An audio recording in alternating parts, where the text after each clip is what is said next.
Hi, everybody. Welcome to Meet the Mailers. I'm Paul Bobnak for Who's Mailing What, and today I'm talking with Liran Kapoano. He is the founder and COO of DK Solutions. Now, before we get started, if you have any questions or feedback about today's program, please comment in the box below. Show your support by tapping the like button, and to get notified of when we add new videos, click on subscribe. Now let's meet today's mailer. Hi, Liran, welcome. And how are you doing today? Doing good. Happy to participate. Awesome. Well, thanks again. Let's start by talking about your background. Your general background as well as how you got involved with direct mail. Yeah, sure. So, kind of a long story. I don't want to go all the way back to the Big Bang, I guess, but. When I was 17 years old, I got my first job out of high school working in a call center. And over time, I moved into sales, and then eventually didn't want to do that forever. So I moved into the marketing department just because, I don't know, I guess I had a little bit something of a talent for analytics. And my first job was tracking response rates for our direct mail campaigns at the company I worked at. And at the time we were doing, huge numbers, 7 million, 8 million, 6 million mailers every week. Everyone in the country got our ads multiple times. And I liked it. I liked everything about it. I liked the geographic component of it. I liked the sort of semi-predictability of it. You send out a bunch of mailers, they get delivered, you start getting calls. Everything about that seemed pretty cool. And then I moved back into the sales department eventually, and I stayed there for a while, running the call center. And then I graduated when eventually I didn't want to work there anymore. I wanted to graduate from college. I never finished my degree. It really bothered me. So after college, I spent some time in the digital marketing world because our company, like a lot of companies in the late 2000s, kind of moved away from direct mail, right? Google Ads became widely available. The early stages of SEO, people started coming up with that stuff. So I it seemed like it was the way of the future or whatever. The future, the way of the future, Right. 2010, whatever. I kind of moved. I kind of drifted a little bit after working at the same company for 10 years, which didn't really feel right to me. So, got in touch with someone that I used to work with back in the call center, and we started our own company, which originally was going to be a consulting company. We thought we would leverage our experience in marketing and sales in call centers, and charge by the hour for that. Our first client was an insurance company, and they were doing direct mail, and we were like, I don't know what you're doing over here exactly. We offered some change, wherever to make some changes for them, and then they were like, well, you want to just run it for us? And we're like, guess so. Mm-hmm. And we did, and we started, and one of the first things we did was we started being more targeted with their data, and that was 7.5 years ago, almost 8 years ago now, and we made the Inc. 5000 fastest growing companies in the country list last year, and we're gonna do it again this year. So things went from there. Very cool. So what is basically your day-to-day role involved today at DK? I'm the operations guy. So I run the day-to-day. We very heavily focused on data and our lists. So that's most of what we do. It just so happens that we also know everything that you need to run a successful print and mail campaign as well. So most of our time, though, we spend on making sure that we're targeting the right people. But then, everything else that goes along with the mail operation, you got to print, you got to make sure there's paper, you got to make sure the machines are good, and everything goes out on time, and the postage is right, and so on and so forth. So, all the day-to-day management falls into my world, and that's what we do. Oh, and analyzing it. Oh my God. Yeah. Maybe arguably the most important part, right? Right. So we do all this stuff, and then we got to see if it actually works, right? You can't just wait to hear, oh, we made some sales today. So we're tracking the deliveries, we're tracking the responses, we're tracking sales. for clients that want us to do that.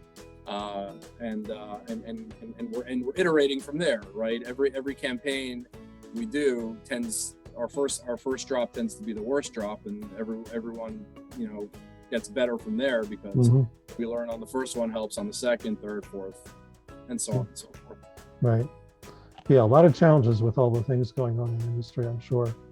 Oh my God, it's been unbelievable. I mean, I just now I'm getting access to some of the colors that we were doing. We just took them for granted.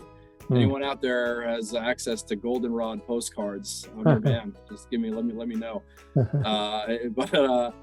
Things we never thought of. All these paper mills, they started making cardboard boxes instead, and they've been slow to come back, and just like things we never even thought about. And on top of the stuff that you deal with, in normal times, So, yeah. I mean, the consumables issue, the rest of the supply chain, labor, and Thankfully on the labor side, there's a lot less disruption now than there was, even last year. Last year at this time it was bonkers. It was terrible. It was everyone was getting sick after everyone thought that it was like kind of over, and it kind of got dragged back into that ugly March of 2020 kind of feeling. But that really hasn't, thankfully that hasn't materialized yet. So at least we don't have disruptions anymore. But it's all just like this hangover effect where a lot of businesses kind of shifted their priorities and what they're doing, and you can't just flip a switch and go back to the way it was, even if everyone's feeling fine, right? The world itself is different. No, too many things have been changed in the aftermath of everything. So and of course Postage too. I mean, it just seems inevitable now that it's going to be. If there's one constant in this business, it's that the postage is going to just go up. It's not going to go the other way. Right. But the thing about that is that you know what's going to happen with that. A lot of that's kind of like a predictable thing if you're not taking that into consideration. And that's, by the way, I don't know if we'll get into it a little bit later when we talk a little bit more about what we do. Is that I don't want to say we're immune from postage increases, because postage increases are for everyone. But because we're not as focused on volume, we're more focused on targeting. It doesn't hurt as badly. I mean, it does. Don't get me wrong. It's just a cost that doesn't do anything more for us to pay. 2 more cents for a stamp that gets us the exact same result. But because we're talking about increasing response rates, we're able to better absorb that, I think, than some of our colleagues. Okay. That are more volume based. Sure. Right. Well, let's get into it and talk about your modeling services and how using that improves response and generating leads and all that stuff. Yeah. So a lot of times when we start talking about this with a prospective client, or even someone who's signed on with us, and we're talking them through the process, it can be a little hard to wrap your head around it. You just pay a little extra for data and it's just magically better. Like, no, it's not. There's not like some secret sauce or hypnosis or anything like that, right? There's no magic over here. It's just very simply, we take a list of your customers and we see what do they have in common, what makes them what makes them them, what are their demographics, their age, how much money do they make? I mean, your typical stuff, like a lot of people think of in terms of what matters in terms of a customer, but also what are their buying patterns? Are they a Macy's person? Are they a Nordstrom person? Not exactly the same thing, right? Do they drive a minivan? Do they drive an SUV? Do they drive a sedan? What kind of credit card do they have? Do they collect coins? I mean, do they have a pet? Things that have absolutely nothing to do with the actual product, right? But that are shared behaviors and interests that a group of people share. And then we will go into a zip code and we will say, okay, here's 100, 1,000, 10,000 people that live in this area. Which of them look the most like these people that we modeled for? And that's in essence what it is. Like, imagine the way I try to explain it is, imagine you had a group of 100 people, right, walking down the street, and of those 100 people, 3 or 4 of them would be your customers, right? Well, you could try to market to all. You could try to convince all 100 of them to buy what you're selling, but there's probably 10 or 20 of those people that are much more likely to be interested than the other 80 or 90.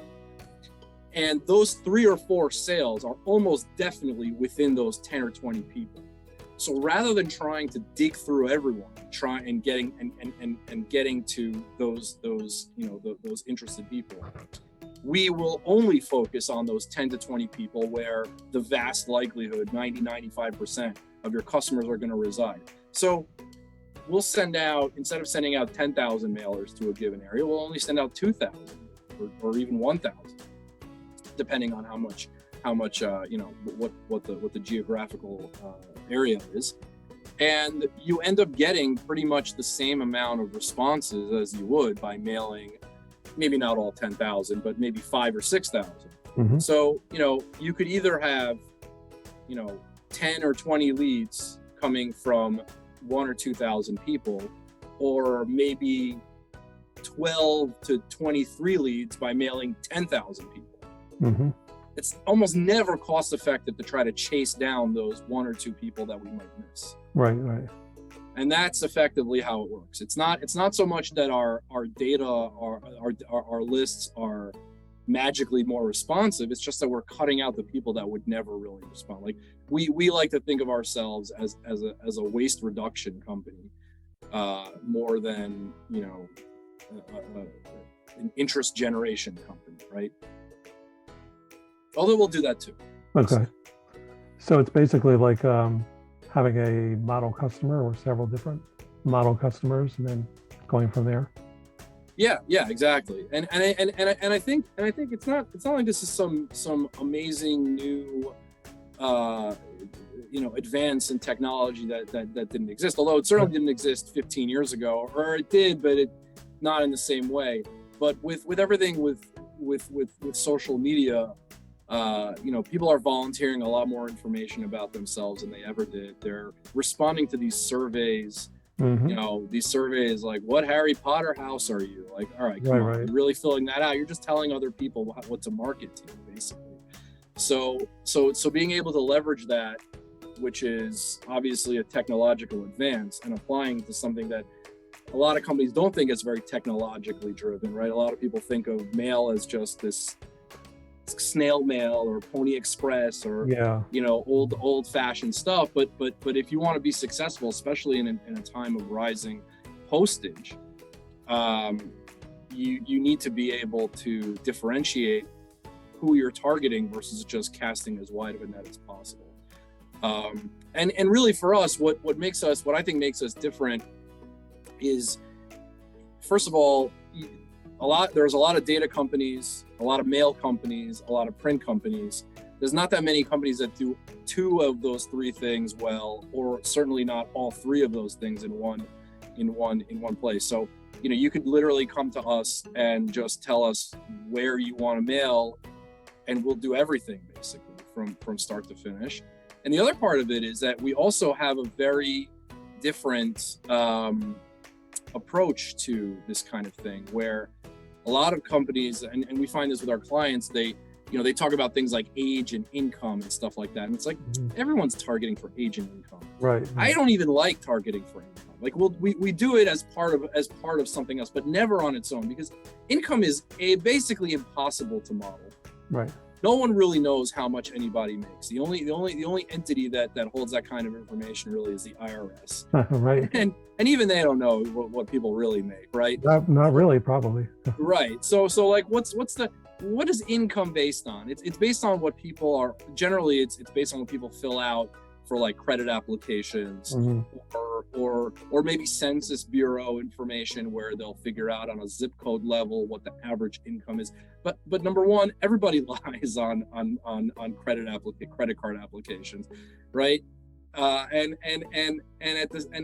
the census stuff on a zip code level is not the same as on a household level. Everything we do is on a household level, by the way. Okay, right. There's an individual in the household that we're modeling for. It's not just like, oh, we think that there are a lot of people in this area that could match you. No, we go on a house by house level. So I think that those two things really are what give us a pretty significant competitive edge. And the other thing that we have also that makes us different from just a typical modeling operation is that we also have our own existing house file that we have developed over 7.5 years, where these are all people that have responded to a direct mail program at some point in the last X amount of time. Nobody has that but us, obviously, because that's the one thing we would never share with anyone. Proprietary, yeah. So we find that these people respond. If you respond to one mail campaign, then you're open to mail as a marketing tactic. So that makes you way more likely. That's the most reliable indicator of whether someone will respond to a mail campaign by far, as if they've ever responded to a mail campaign. Interesting. And there's no way to generate that kind of a list without mailing those people first. Right. And you're not going to mail, 120 million households just to extract which of them are going to. You're going to be you'd be talking about spending literally hundreds of millions of dollars. So,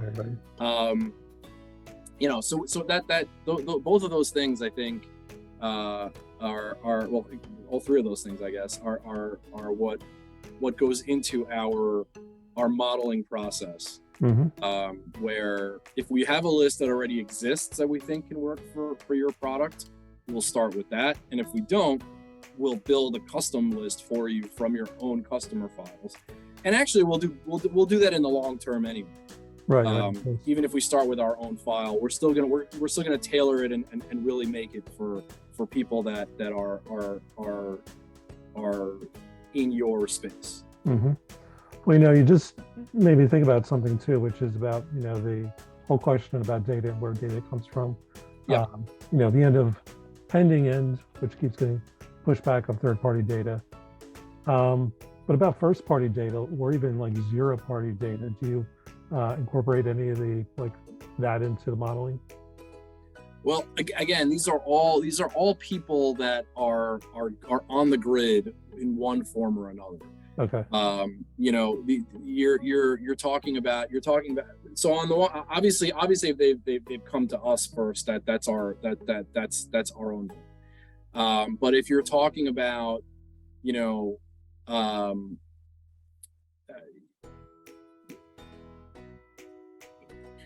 the whole data collection world has changed so dramatically in the last 10 years, and actually even more recently, even in the last I would say 5 years, there's been a pretty significant shift, where you don't even really need someone to fill out a form that indicates something that they're interested in. It's not necessarily it's not in the olden days where people would fill out like sweepstakes forms to win a TV, and then they end up going in somebody's list somewhere.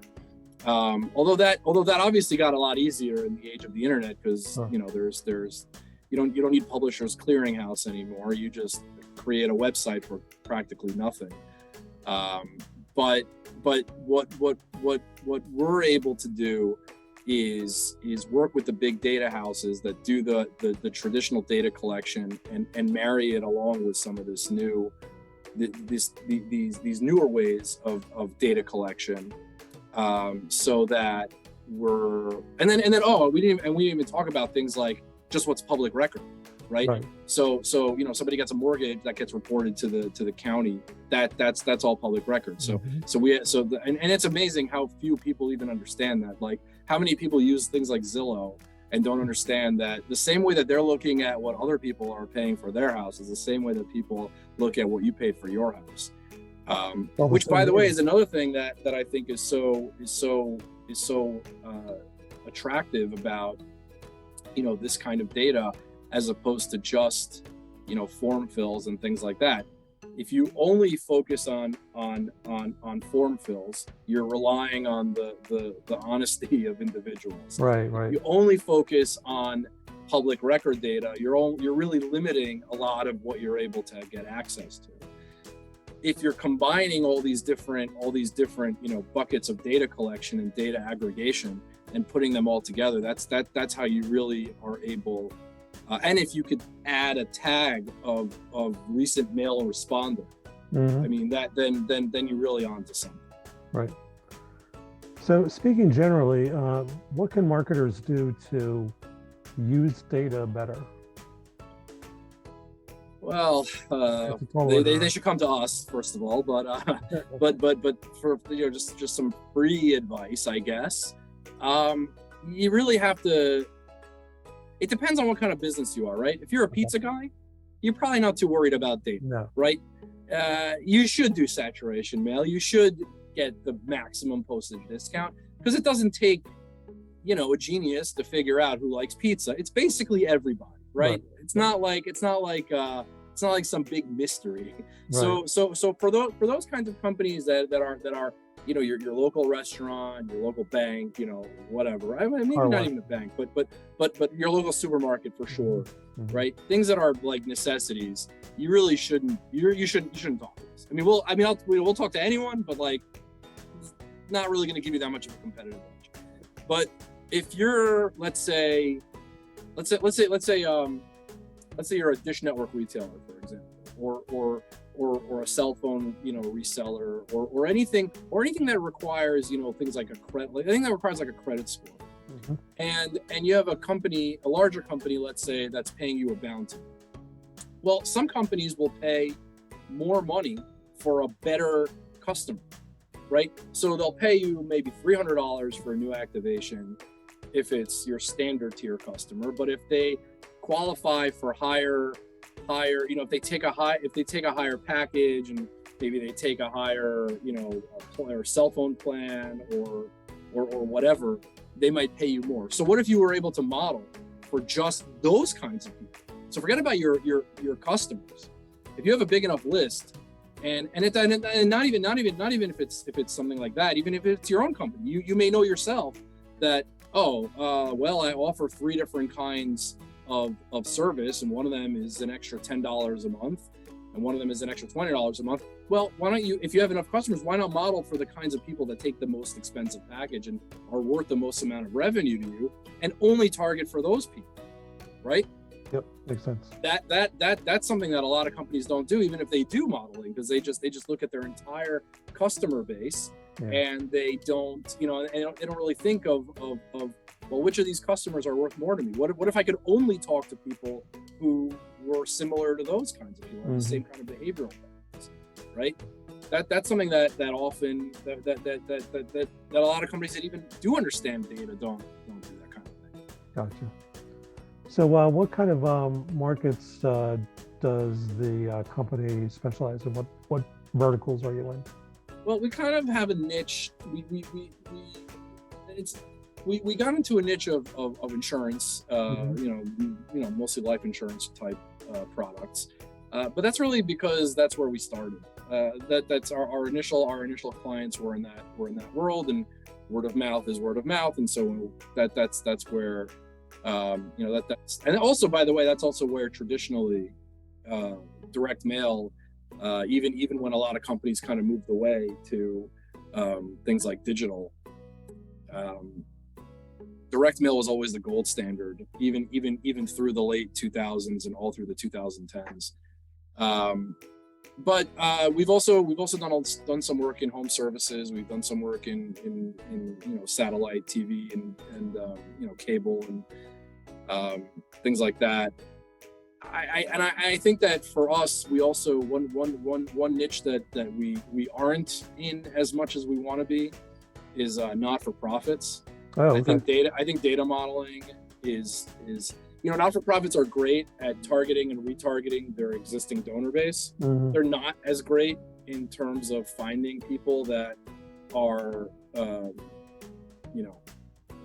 pre-programmed to be like their existing donor base. Yeah, right. So I think that our services could come in very handy. And I also think that a lot of not-for-profits pay a lot of money for mail that is not really, it's not necessary.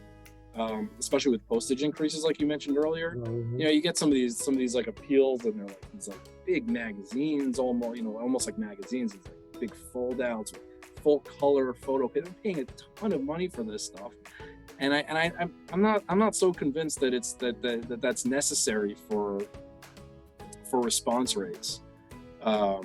It looks nice, obviously, but mm-hmm. I think there's a lot that we could do for some of these companies where we can kind of get the same kind of appeal to a more targeted audience that is outside of the people they quote unquote already know, and also probably costs them less per unit, even though we're able to do even though the data would cost them.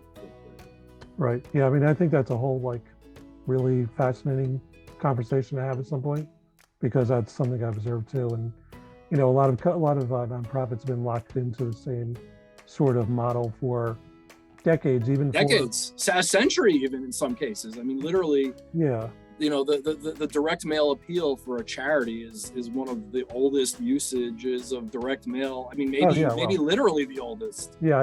About back to the rebuilding of the Cathedral of Chartres, I believe.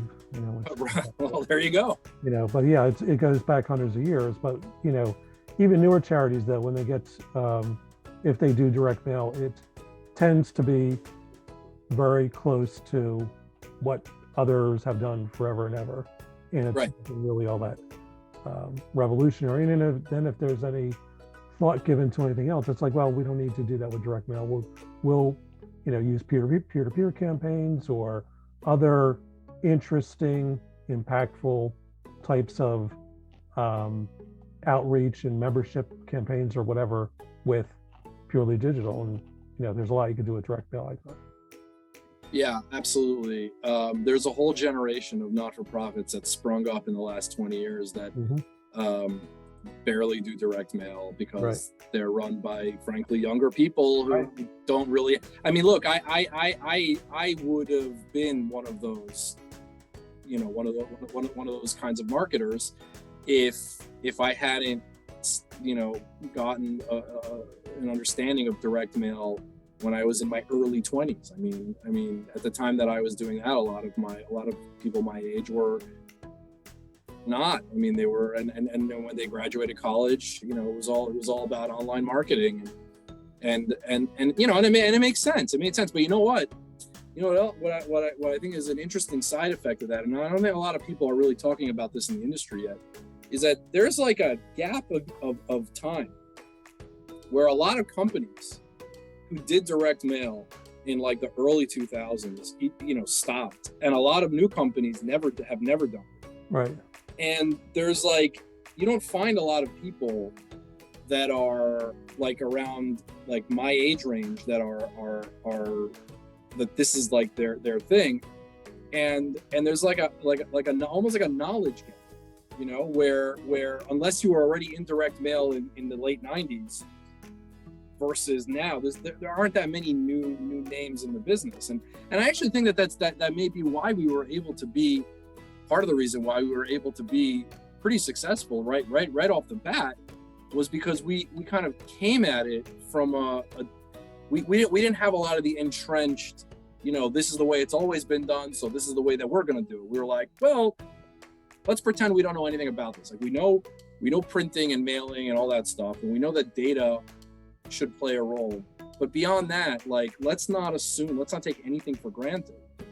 And I think that approach can be pretty revolutionary for a lot of companies that either have been kind of stagnating in direct mail, have never done it before, or did it for a while and then gave up on it because they moved on to, what the replacement for it was supposed to be. Mm-hmm. Yeah, I completely agree. Well, getting back for a second to home services, what kind of things, generally speaking, should or some like good tips for people using direct mail for home services? So obviously, if you're a local, so there's different approaches. I get something from Anderson Windows all the time. I don't know if you get these also. We're in your neighborhood. We're replacing your windows. We're replacing your neighbor's windows, and we think you could be. And it's like a handwritten note. It looks like a handwritten note.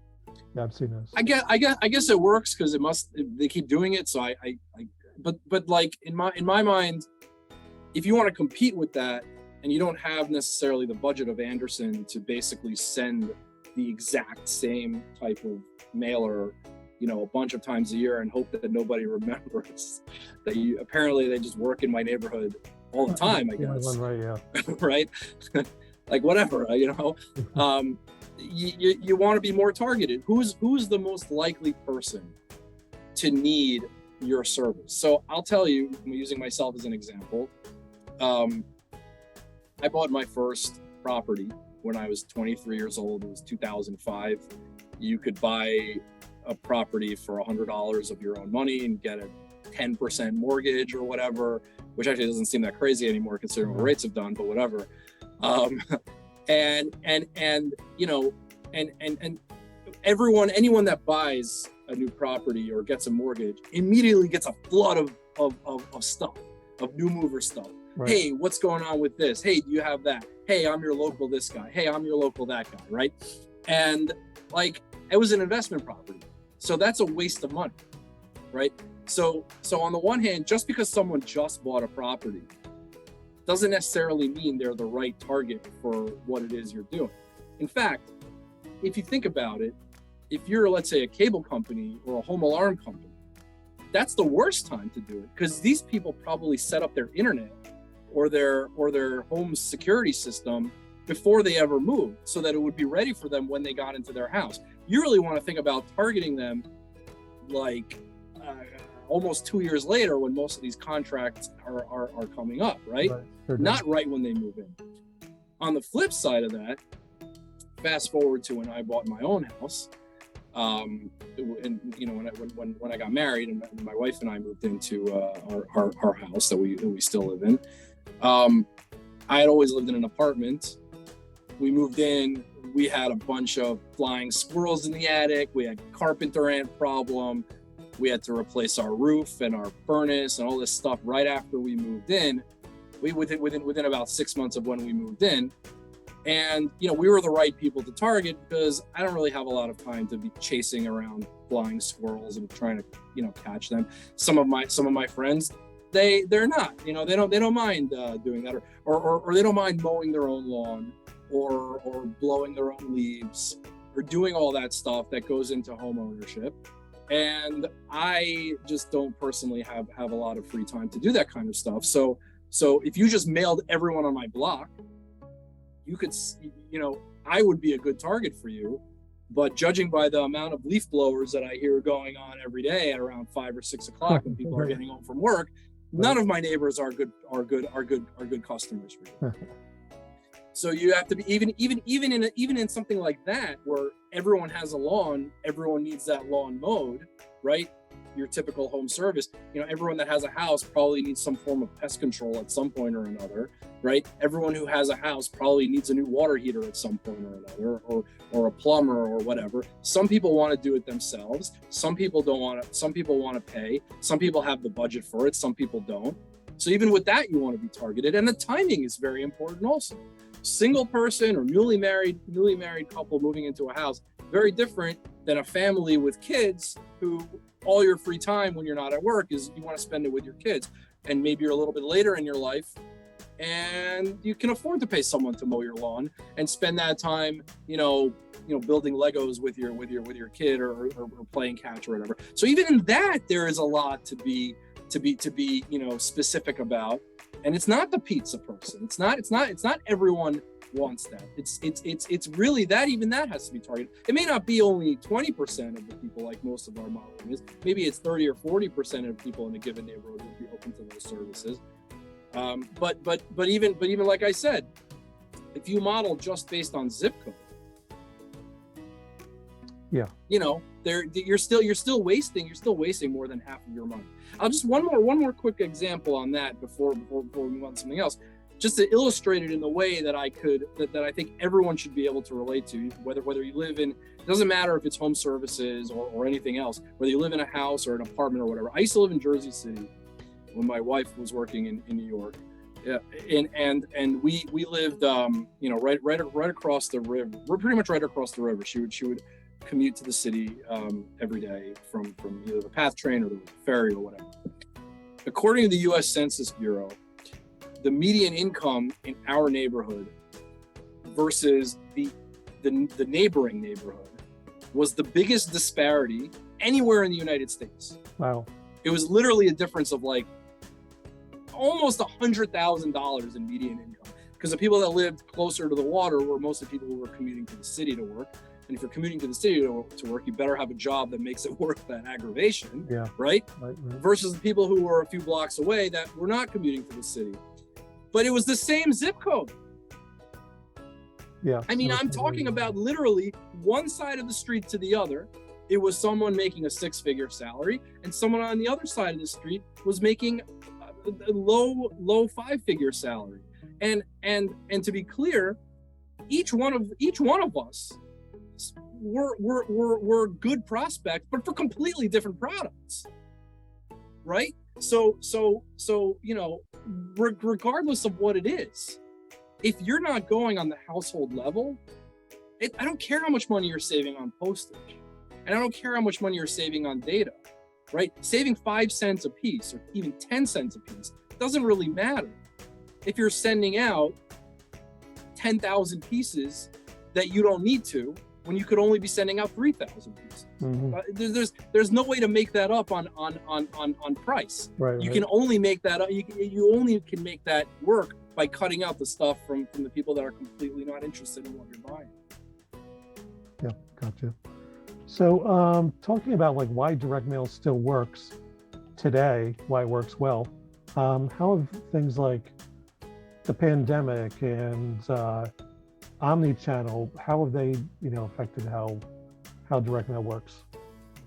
Okay, so the biggest thing about the pandemic, the obvious thing I think that a lot of people recognize is a lot more people are working from home. And when you're working from home, you're probably more likely to check your mailbox every day. That's the obvious answer that I feel like pretty much everyone gets.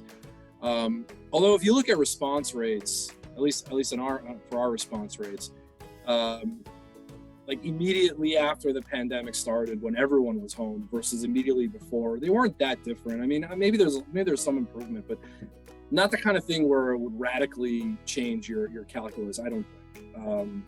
Maybe some products it's different, but no. For me, the biggest change about the pandemic is that. And it's some economists have talked about it, but I don't think that it's really like entered into the psyche of your typical business person, is the extreme increase in household formation. Okay. Mm-hmm.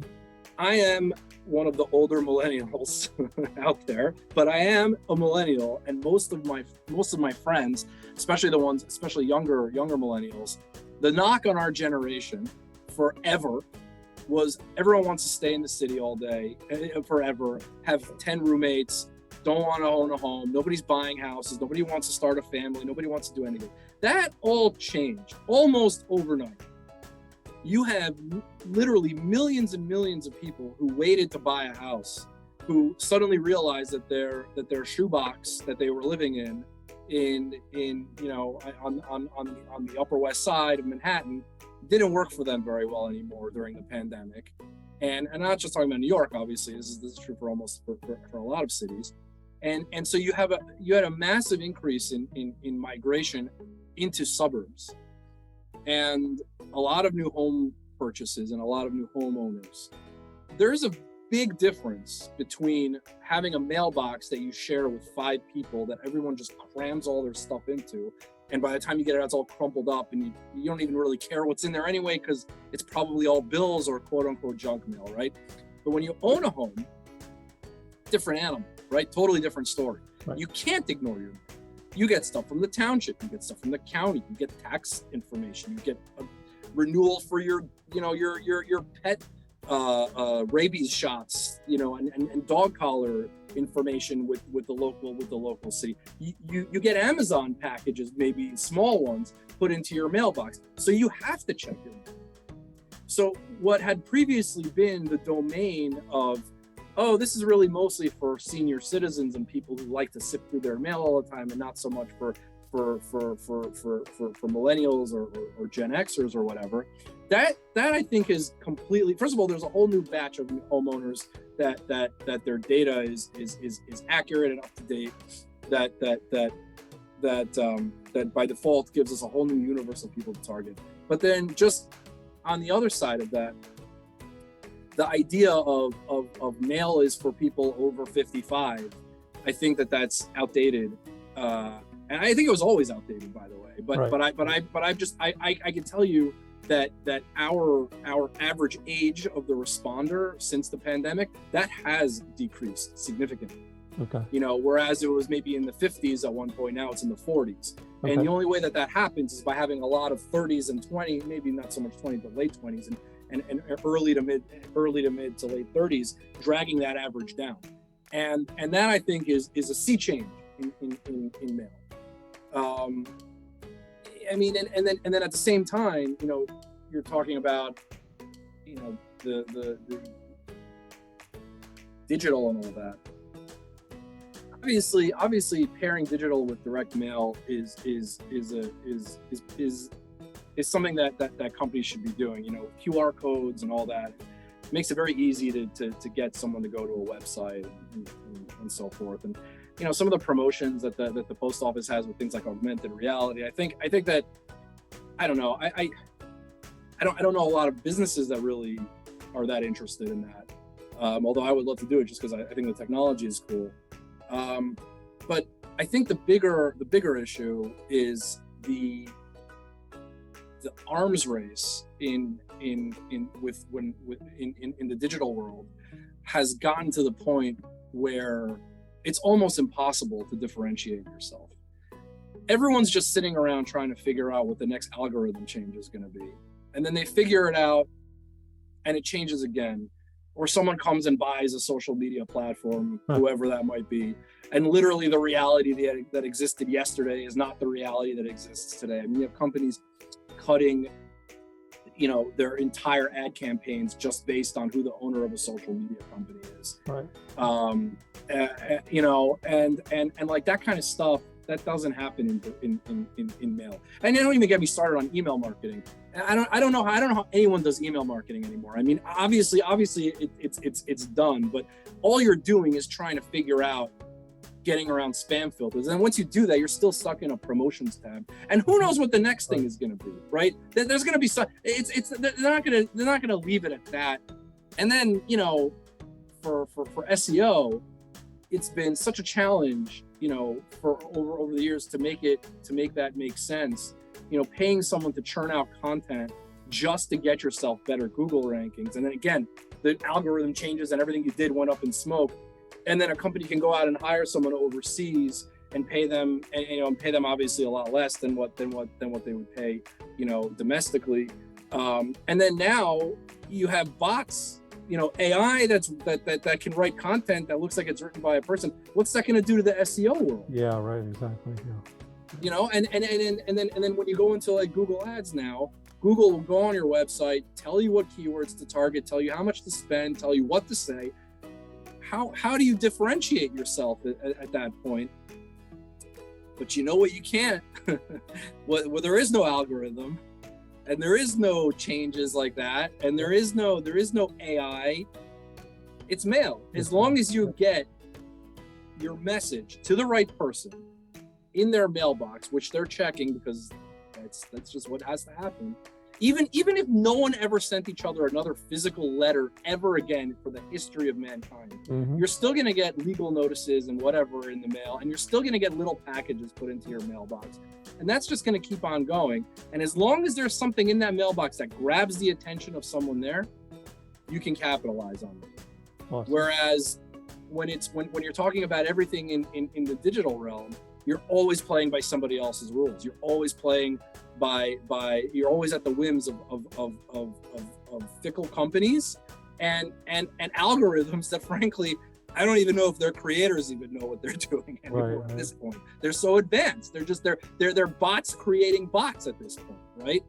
So yeah, it's tough. It's tough, and because there's this knowledge gap that I firmly believe to be there. It's not like you could just break into direct mail if you've never done it before, right? It's not. And I'm not. And by the way, I'm not belittling anyone in the digital world. Quite the opposite. They have a very difficult job, and it's very hard to be successful in that. And again, I was in that myself for a while.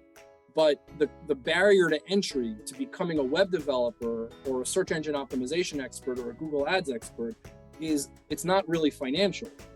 You try to start a direct mail campaign without knowing what you're doing, you're going to overpay for paper, you're going to overpay for labor, you're not going to make the right deadlines, you're not going to fill out the right forms, you're not going to have the right data, and your first mail campaign is going to be a disaster.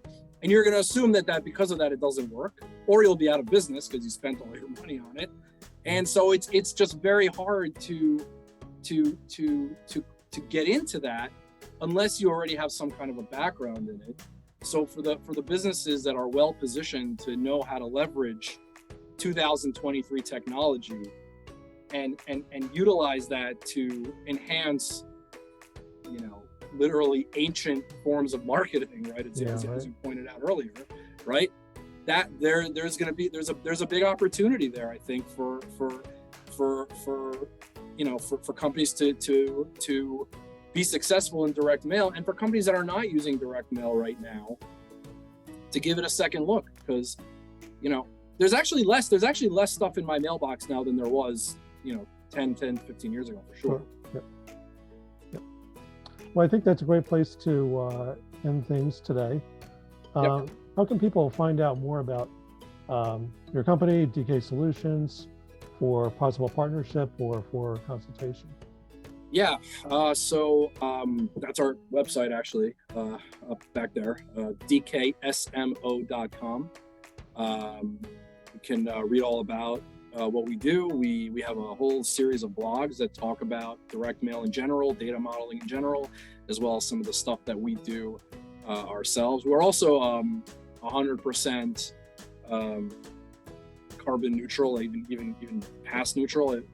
Every year we calculate how many trees had to be taken down to create our mail products, and we pay to plant triple the amount of trees than what had to come down. So that's terrific. So that's the reason why I said that was just because that was one of the things that we talk about on our website. So you can read about that there too. Cool.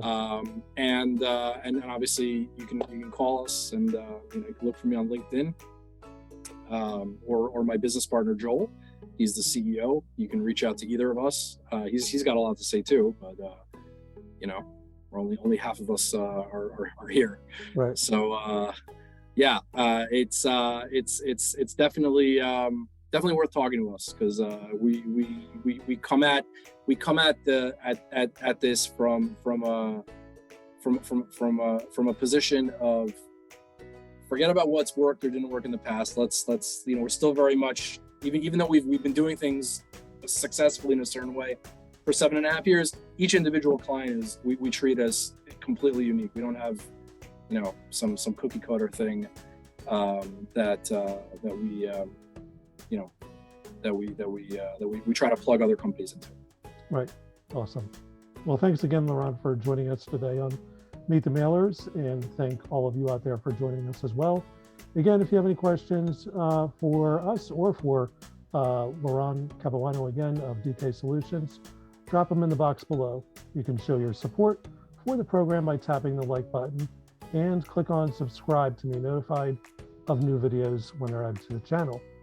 If you want to be highlighted in the future Meet the Mailers, I want to hear from you. So my contact info can be found in the paragraph below by tapping Show More. Thanks again for watching Meet the Mailers, and see you next time.